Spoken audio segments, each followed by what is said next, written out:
Welcome back to the War Room. This is War Room Pandemic. It's episode 14.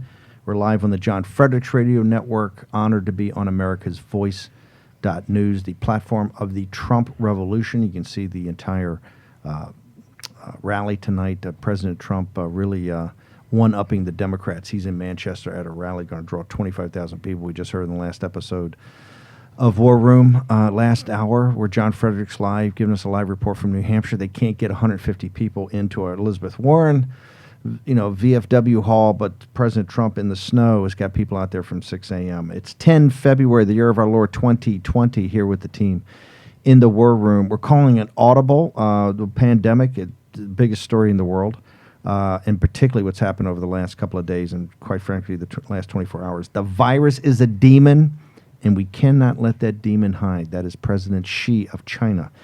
And I think this is a bigger demon than he even thought of. We're going to get all that. Jack Maxey, who runs the War Room Pandemic apparatus, has joined us. We're going to have Dr. Stephen Hatfield later, Dr. Bradley Thayer, the author of really an amazing book, How China Sees the World. He's had two tremendous pieces on the Hill of calling this this is China's biological Chernobyl.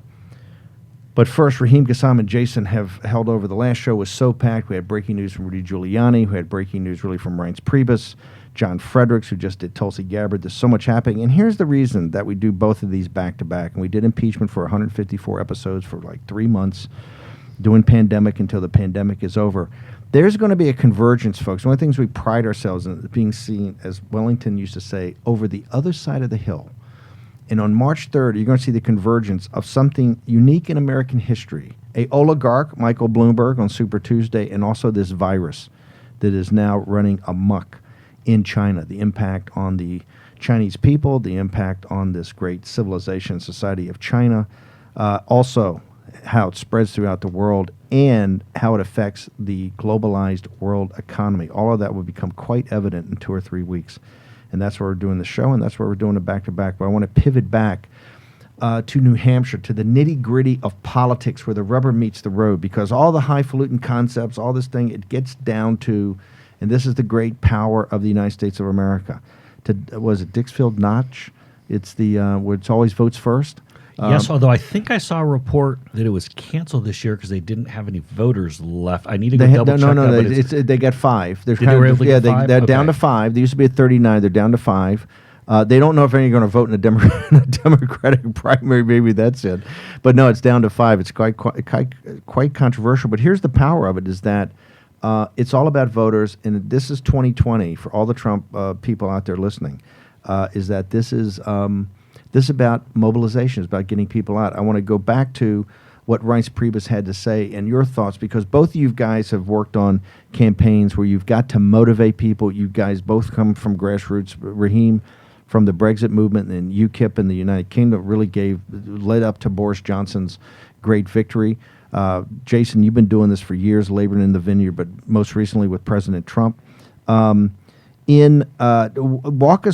the audience through right now, what is happening in New Hampshire today when they are 24 hours away from really taking their place as kind of the first in the nation since Iowa was such a debacle? Yeah, and so I can tell you, having been on the ground in New Hampshire just before 2008 with Mayor Giuliani, and in 2016 where I was with Cruz in the primary, then over to President Trump, right now it's literally block by block. You will walk out of one event where your candidate is doing something, and you have your 50 to 100 people, maybe more if it's a big event, a whole bunch of reporters, just a big crush depending on what position you're in. Following, you literally walk out the door, you look 2 doors down, maybe you round the corner, the exact same thing's going on. You go one more block, there's another one. You literally might have 3 campaigns all within a block of each other, everyone fighting for every last vote, trying to turn people out. Anything you can. I mean, this is where you might get some C-list blogger, that's left of center, and you're like, wait, can this person get me another Google pop? Can I get a trend going? Can I pop some news with this person? You're grabbing everyone you can and dive into it. And so it's this frenetic pace. Tomorrow is the primary. President Trump, of course, is there tonight, 7 o'clock. He has the big rally in Manchester, which, again, this is unprecedented in modern political history. For the President of the United States to go into these places, he did it for Iowa. To Bigfoot him. And to say... I can tell from being on the Bill Maher show the other night, he's breaking their spirit. He's breaking their spirit. This is why this is this is what Trump can deliver that nobody else can. And it's everyone flies in, and it's just kind of this magical scene where everyone's running around. Every vote you can get, there's snow on the ground. You're not dressed properly. It feels like Kennedy. It feels like making you the president. Oh yeah, and they're always the idiots who wear the wingtips, and they're like knee deep in the puddles, and but it's fun. Like, this is American politics. Let's go to the debate on. I missed it being on the Bill Maher show, but it was going on simultaneously, so they were watching it backstage. Did Amy Klobuchar, was she like that big a standout that these numbers are pretty amazing? This surge, the Klobuchar surge, is because Raheem, was she that special? I didn't think so, but I will go back to say what I said about the previous debate is that she was firmer in the previous debate. She's got this thing where she sort of shakes a little bit, right? I don't know if it's nerves or it's too much coffee before the debate, or whatever it is. She shakes, and she had lost that at the last debate. It came back a little this time. I didn't think she necessarily pushed through with this, but what did happen in this debate was the first time that I was watching where I saw, oh wow, not even the moderators are deferential towards Joe Biden anymore. They've kind of got this into their head now that this isn't the front runner. Remember, they treated him with kid gloves for so very long. So it may be a result of that, is that some Biden people are like, okay, we got to look for somewhere else to put our moderate X in the box. And the New York Times gave the blessing, remember, when they gave the joint endorsement of Warren and Klobuchar. So they're thinking, okay, well, maybe Klobuchar's our person. Yeah, I mean, look, the single most redeeming quality of Senator Amy Klobuchar is that her name is neither Mayor Pete nor Joe Biden. Here's the question. We got to jump here, but it used to be this concept of tickets out. You go to Iowa to get your ticket punched, but there's only so many tickets out of Iowa. There's only so many tickets out of New Hampshire. For both you guys, tomorrow night, how many at midnight on Tuesday? How many tickets out of New Hampshire are there? I would say that it's either going to be 5 or it's going to be 0. If Joe Biden finishes 5th, does he still survive the next day?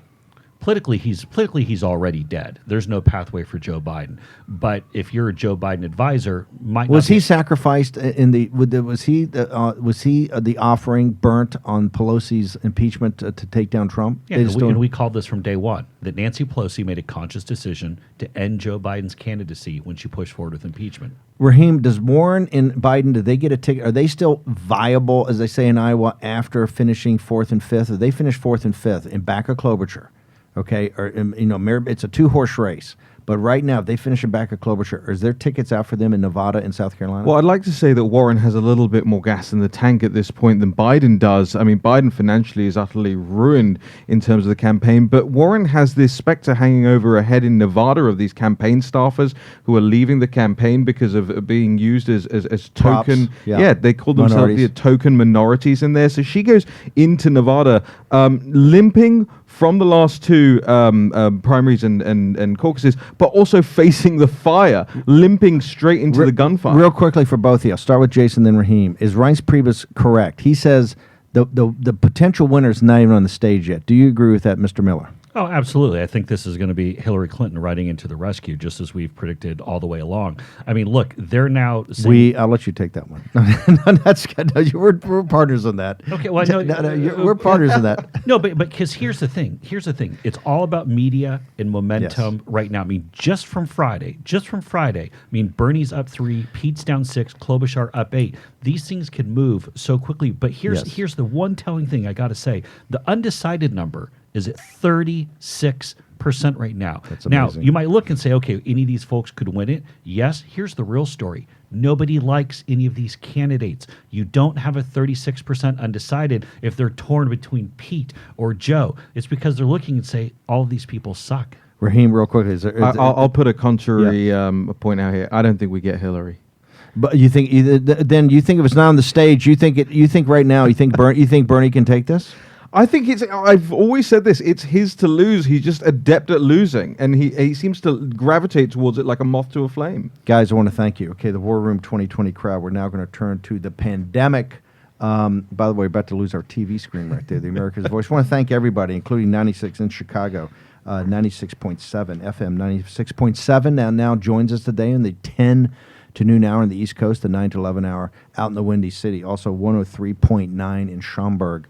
Want to now go to Dr. Bradley Thayer. Dr. Thayer is one of the most brilliant analyst, all things China, wrote an incredible book, How China Sees the World. But he's written 2 pieces with Lian Chan Han that have been up on the Hill, which is one of the most prestigious newspapers on Capitol Hill and all things Washington, a real insider's read that people have been talking about. And he's called this pandemic the biological Chernobyl of China. He now joins us. Dr. Thayer, thank you very much for joining us today on War Room Pandemic. Good morning, Steve. It's great to be with you. Listen, last night there's a word out from the Beijing People's Daily, which is another semi-official organ of the Chinese Party, that Beijing itself is now in lockdown. Walk through your current assessment. You were on this story early. You said this thing is going to be like Chernobyl. This could ultimately bring down the Chinese Communist Party. This is much bigger. Not only do they lie about everything, they don't have their arms around this situation. It's metastasizing. What's your current assessment of where we stand in this pandemic? Well, it's even gotten worse, Steve. If you see the news reports coming out that Shanghai is also in lockdown, as is Chongqing.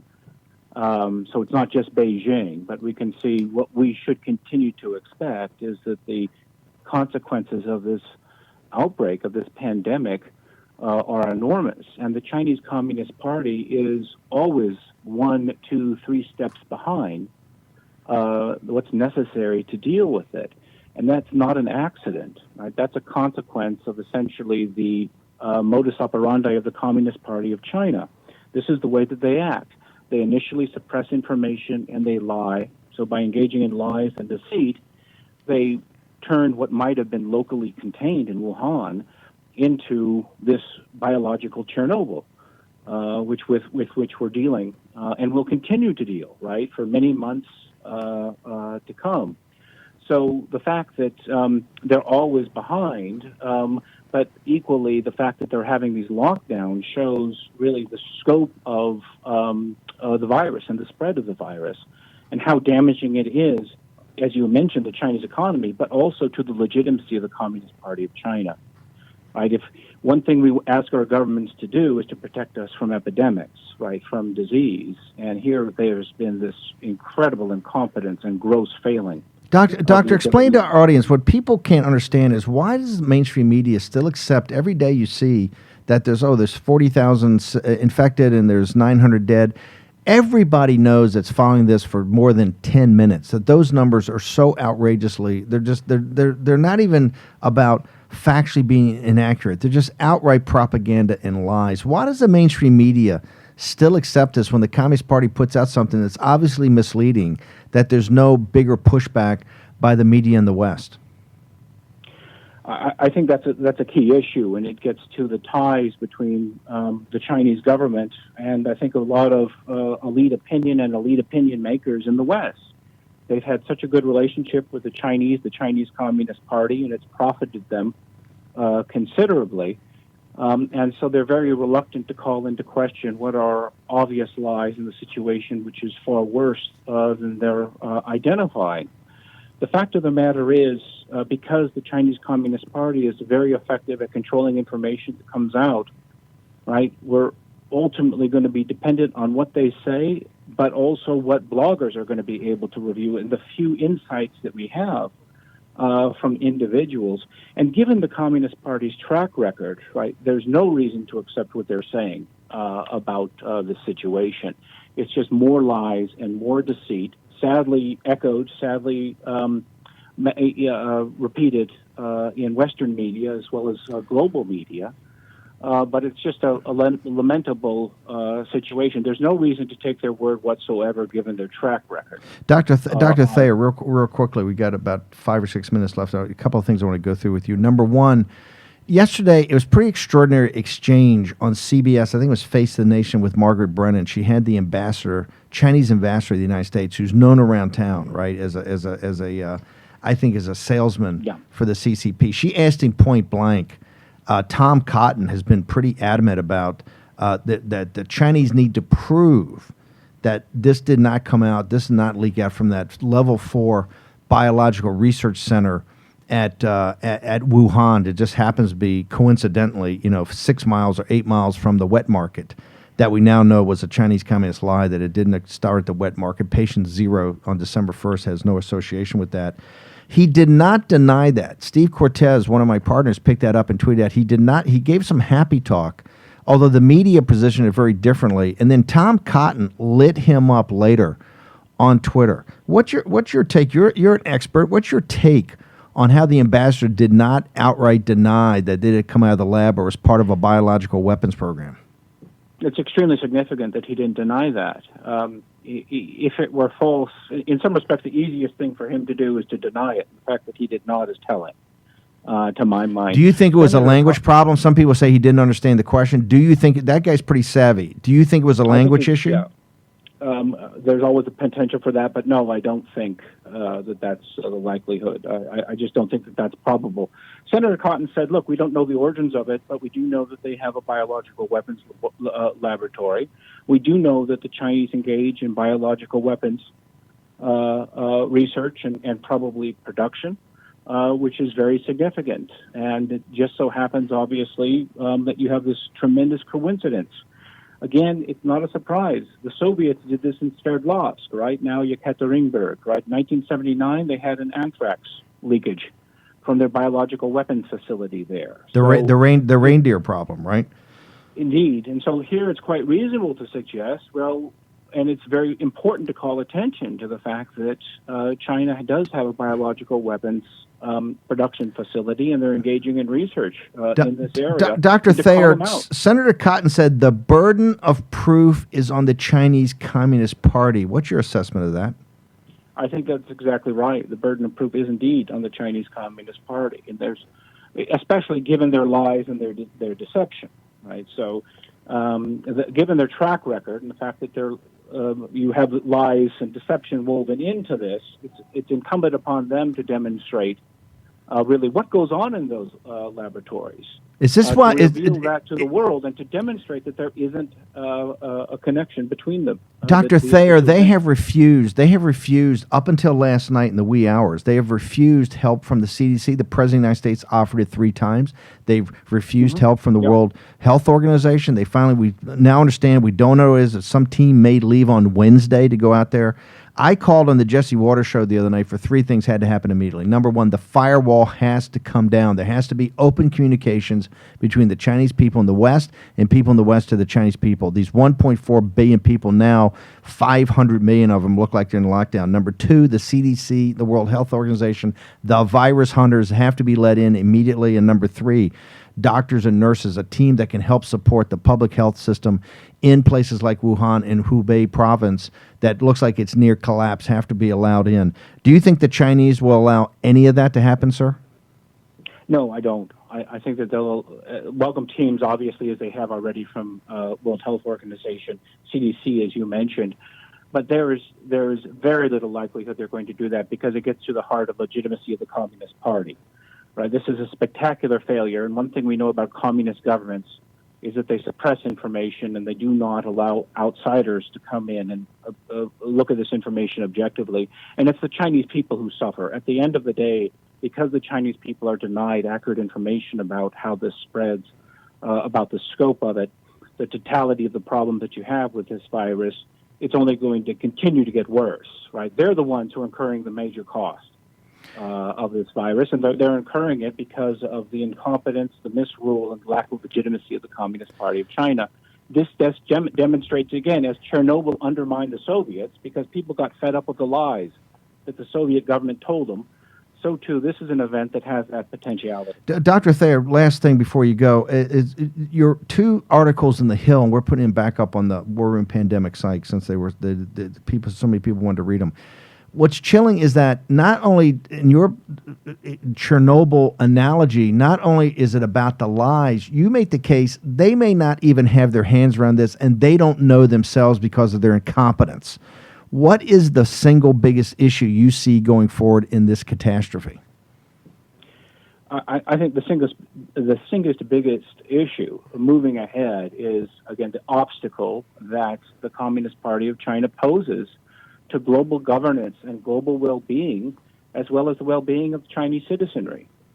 The fact that they're there and empowered ensures that we're never going to get the true story, we're never going to have outsiders who might be able to shed light on that, and that they're going to continue to obfuscate. They're going to continue to try to, again, lie and deceive.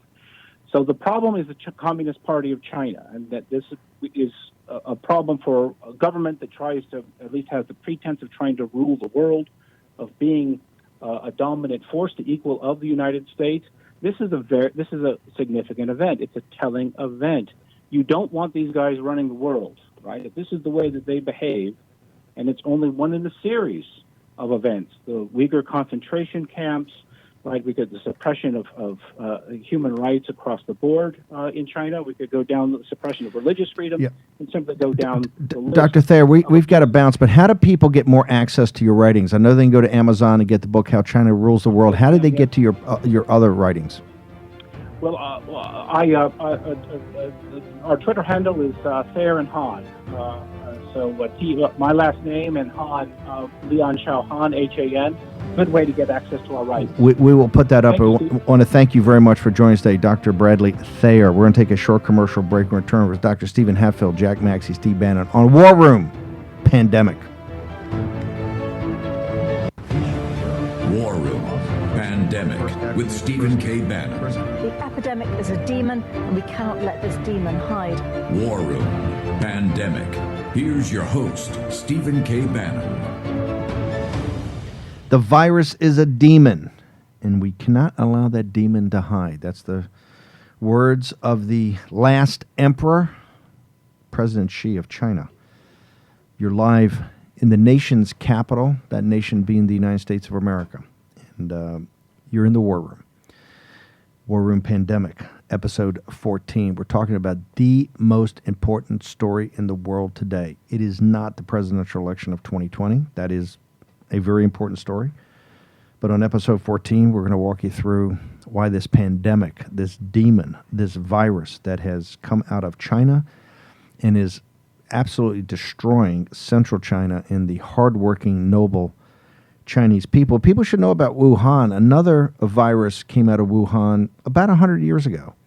Wuhan is where the revolution of 1911 started. It's where they told the last emperor, the Qing dynasty, I think it's pronounced, that they'd had a belly full of it, and they were going to start basically a republic. That became the Republic of China, the great Chinese Revolution that led to the takedown of the emperor, led to the era of the warlords, the Chinese Civil War, the defeat of the Japanese in World War II, all started in Wuhan in 1911. Wuhan's always had the attitude, if you know Chinese or Chinese history, it's kind of the Pittsburgh of China. It's on the Yangtze River. Fantastic people. They're real deplorables, and they've got a chip on their shoulder, kind of like the Scotch-Irish, in that they born fighting, right? And they've never liked Beijing, they've never liked Nanking, they never liked Shanghai. They think those capitals and the political class up there for millennia have basically, taken their production and dined off it. And so it's always been. That's why it's so ironic that this virus came out of Wuhan. We're going to be joined by Dr. Stephen Hantler in a second. I want to talk about, we're in the John Fredericks Radio Network on America's Voice, which is the backbone, the streaming service of the Trump movement tonight in New Hampshire. You're going to have another great rally brought to you pregame, the rally itself and postgame, all by the AmericaVoice.news team. Also in Salem, broadcasting throughout the nation. And very honored to be in Chicago on 96.7, FM 96.7, and also out in the suburbs at 103.9. In the Windy City, the city of big shoulders, we're just very honored and appreciative to have our voice out in the Midwest every day from the nation's capital, sometimes from New York, or sometimes from on the road, where we have people in New Hampshire tomorrow be giving us updates on the morning show about what's going on. I want to bring in Dr. Stephen Hatfield right now. Over the last couple of days since we had the last pandemic show, this thing has metastasized. I mean, Dr. Hatfield, what you and I have been talking about, Jack Maxey, other people associated with us, I think it was 3.5 weeks ago, right after Chinese New Year, the Lunar New Year, on January 18th, we started the show. In fact, I think we started it that Saturday. War Room Pandemic. Right. And I talked from early January that something was going on. You've been very prudent, very very judicious. You're not a fire breather, Dr. Hatfield. You've been, you're saying, hey, let's get all the information, let's get all the facts. walk us through right now, and Dr. Hatfield is at George Washington University, adjunct professor, but he's really known as one of the top biological researchers at the U.S. Army's facilities, which are the best of the best. If you think CDC and World Health, the elite of the elite in this area is the United States Army's research facilities throughout the country, particularly here. I think it's in Frederick, Maryland, which Dr. Hatfield was at for many, many, many years. Dr. Hatfield, just give the audience an assessment. This is a modern plague. Where are we in your assessment right now of this? Yeah, it's a plague, and it is pandemic, according to the WHO's own definitions. What's going on in China is very confusing. We're not really sure what's happening. Some of the disease modelers have tried to make estimates, but these are just estimates. What we have now with the outbreaks in Germany and Singapore is a chance to get some real data. We've had a number of case studies, descriptions now come out of China. And we have a very, very well-documented case day by day from a patient from Wisconsin.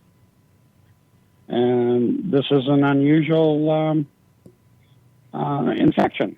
It starts out very asymptomatic and mild, and even up to a week later, X-ray changes in the lung appear to be minimal, and then suddenly around day 7 of infection,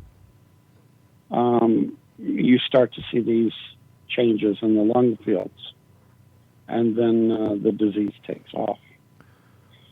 Dr. Hatfield, you say unusual. You say yeah. unusual, and I know you've been the voice of really, I guess, reason or to say, hey, you got to, everything's got to go slow. On this show weeks ago, you actually deconstructed the report from India, from IIT, which is the India Institute of Technology, the MIT of India, that you said, hey, these guys don't quite have it right.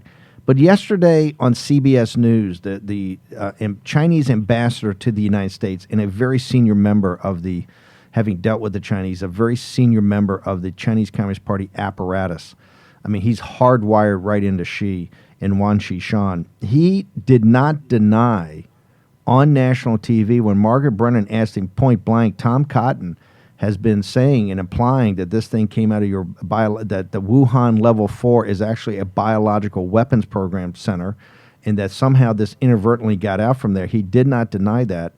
And then Tom Cotton, one of the most respected senators in the Capitol about national security, lit him up in a series of tweets that said the burden of proof is on the Chinese Communist Party. The burden of proof is on the Chinese to now let CDC, let World Health Organization, let the types of people like the Stephen Hatfields of the world, no more playing games, no more guessing that we got to take a patient in Wisconsin, or we got to get a patient in Germany, or we got to get patients in Singapore, or the Japanese have got the cruise ship in Yokohama that continues to metastasize. It's not on the West to find these. It's incumbent upon the Chinese Communist Party to have full open disclosure, in the top scientists, the top virus hunters from Gabriel Jung in Hong Kong throughout the world have to be allowed full access into China right now so that people can get their hands around that. What say you?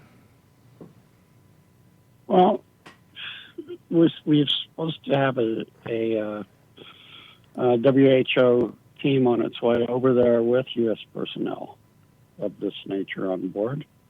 Leading the team is a very respected WHO senior member involved in country cooperation and previous history, polio eradication. He's a graduate of the London School of Tropical Medicine, probably one of the best in the world. So this is happening. These laboratories, these BL4 laboratories, the French put this in Wuhan for the Chinese. These are in no way biological weapons facilities. The amount of viruses in these laboratories is minuscule. They're kept at like frozen in liquid nitrogen in tiny little vials. It's really not conducive to any type of biological weapons research. The French are very good. They build good BSL-4 or biosafety level 4 facilities. Things don't just get out of there by accident. Everything's autoclaved and sterilized, and the air's triple filtered before it leaves. And they really are amazing facilities. The physical plants for these cost millions and millions of dollars. To go back for 1 second. Hey, go back for 1 second. What you said about the unusual characteristics of this, particularly being asymptomatic. I want to, and we'll get it back up. I think we put it on the site last night, Jack. One of the most heart-rendering aspects of Dr. Lee, the famous Dr. Lee, who gave his life, or the ophthalmologist who was a whistleblower, was basically purged, harassed by the Chinese authorities. Eventually, was found to be the guy that really outed this thing early on. Was allowed to go back. Not allowed. I mean, he volunteered to go back into the teeth of this and to help out. He then, caught the virus and died last Friday, of which we announced it on the show. Announced it one Friday, a couple of days ago. We announced it on the show. And we had Miles Guo on that he had died. But Dr. Lee, in the interview with the New York Times, said that he had caught it from a patient that was asymptomatic, and that, quote unquote, Dr. Lee, had gotten careless and had caught it from asymptomatic. You just mentioned the unusual nature of this. What does that lead you to believe of what this is? The virus binds very deep into the lungs. That's where the receptors are. That for a virus to enter your lungs, it has to have a key, and that key has to fit a lock. And that lock is a protein that's deep in the lungs, and that's what makes this dangerous. It doesn't start in the upper airway like a cold or influenza usually, but it likes the receptors deep in the lung. So your normal plain chest X-ray looks fine for about 7 days, and then you start seeing these opacities deep in the lung. And then, ground glass appearance and typical viral pneumonia picture on X-ray. It's picked up a little bit earlier with CAT scans. But when you're that deep in the lungs, this causes a lot of trouble. And one of the things it can do is trigger something we call the adult respiratory distress syndrome.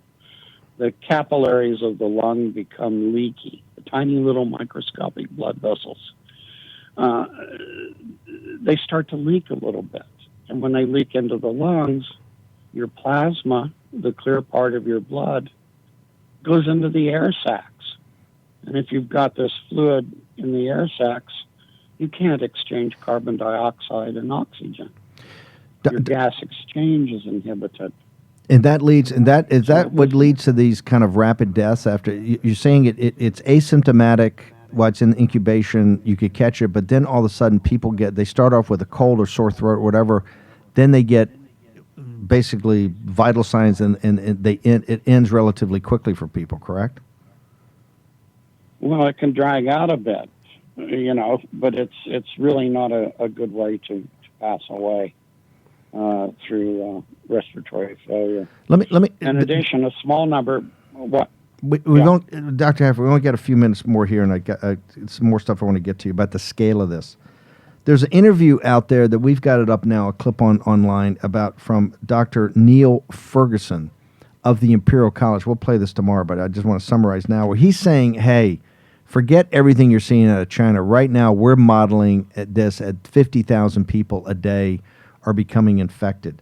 Could you I understand that the information coming out of the CCP is either false or they don't have their hands around it, but in your best looking at Dr. Gabriel Jung in Hong Kong, Imperial College, Lancet, whatever, and now that they've locked down, they've put Beijing in lockdown, although not quarantined, what they say, they put Shanghai in lockdown, although not quarantined, they put Nanking in lockdown, although not quarantined yet. what do you think the scale is? The Imperial College, Neil Ferguson, Dr. Neil Ferguson, is he correct? Do you think it's at a level of 50,000 infected a day? Well, it could be. I need to remind everybody out there, we've lost 8,000 people in the United States from seasonal influenza in the 2019 to today episode. These things hit people with coexisting morbidities like chronic obstructive pulmonary disease, type 2 diabetes, cardiac disease, these types of things. These are the winnowers, these viruses. They like people with pre-existing conditions. This is nature's cycle. And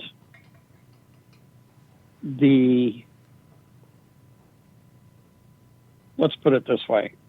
We now have, Singapore is a very, very good country, public health-wise. And we now have the chance to have some real data.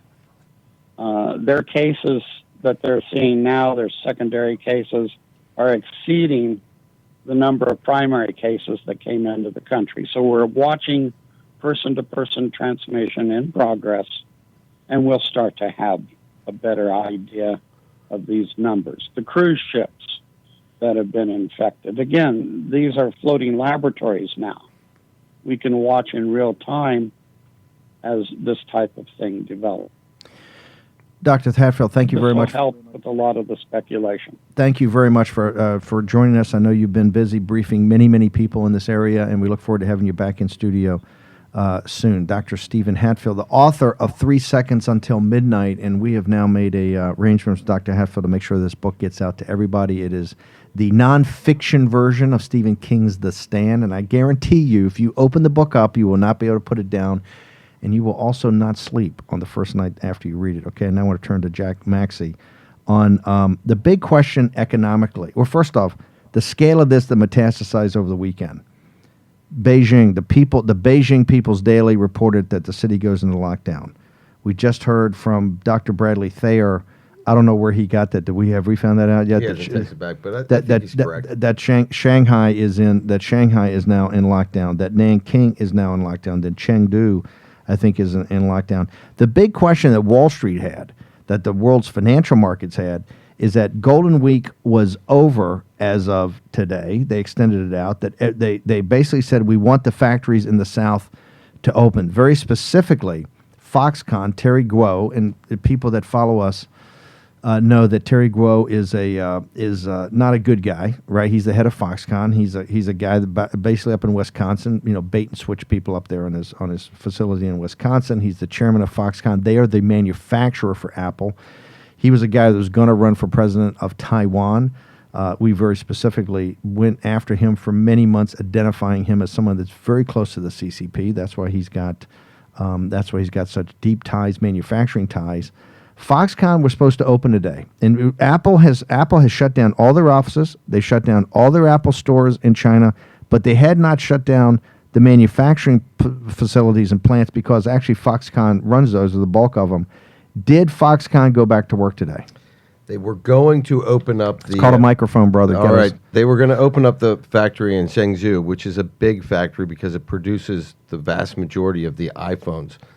And they had the permission to open it up, but only 10% of the workforce showed up. So that factory is not going to open up. Their second biggest one is in Shenzhen, in the south of the country. And even though the overall Chinese government said it would be okay, the local government said no. The threat for coronavirus infection in these factories is too great, and we are not allowing them to open up on the local level. Some of the inaccurate reporting, and I think the mainstream media, by and large, you're starting to see some good stories, but a lot of it is quite pathetic. It's just repeating what the Chinese Communist Party says. Like, for instance, it drives me nuts, the quote-unquote, these numbers they put up every day of now it's 40,900, it's 40,000 infected, 900 dead.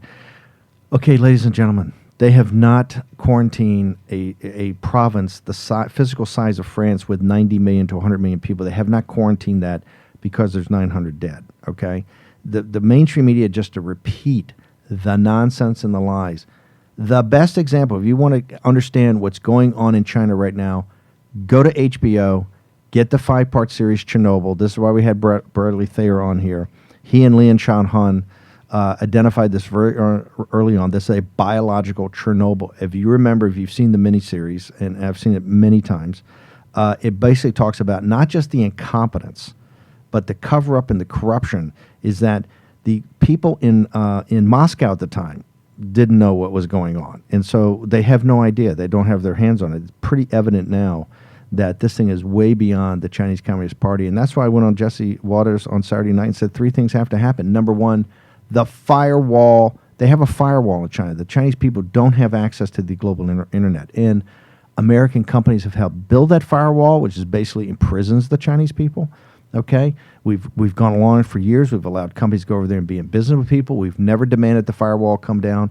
It's the digital equivalent of the Berlin Wall, right? And this wall must come down. We must demand that the Chinese Communist Party take the firewall down so that the Chinese people can communicate directly with people in the West. And I guarantee you, if that firewall came down, your hair would be on fire individually, because you would hear stories directly from the Chinese people of what the reality is with this pandemic in China. Number two, that they have to allow CDC and WHO. You heard that they've just announced that they're going to take their first team. I think it leaves on Wednesday to go in there. We'll have to see what that is. But the virus hunters, people like Dr. Gabriel Jung in Hong Kong University, who's been on top of this from the beginning. He was one of the great individuals, one of the great virus hunters that put down the SARS infestation, almost 20 years ago or 18 years ago. Those type of people have to go in there.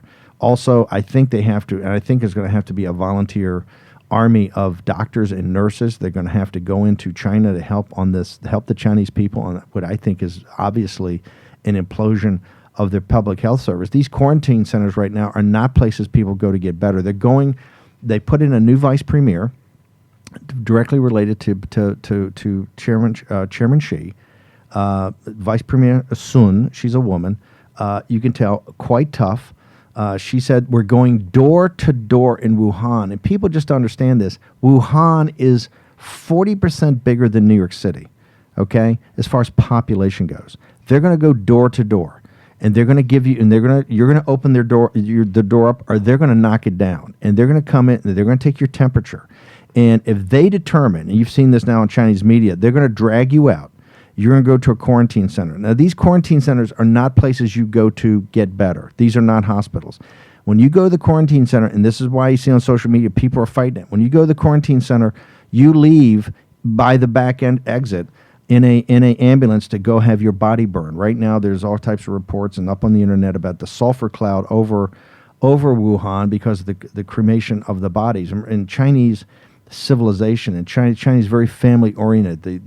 The death of someone in the family is, and there's now stories, these heart-rending stories out there, first-person accounts of how they can't bury their grandmother, they can't bury their mother, that they're automatically cremated, and they don't get the ashes. The ashes are then somehow decontaminated also.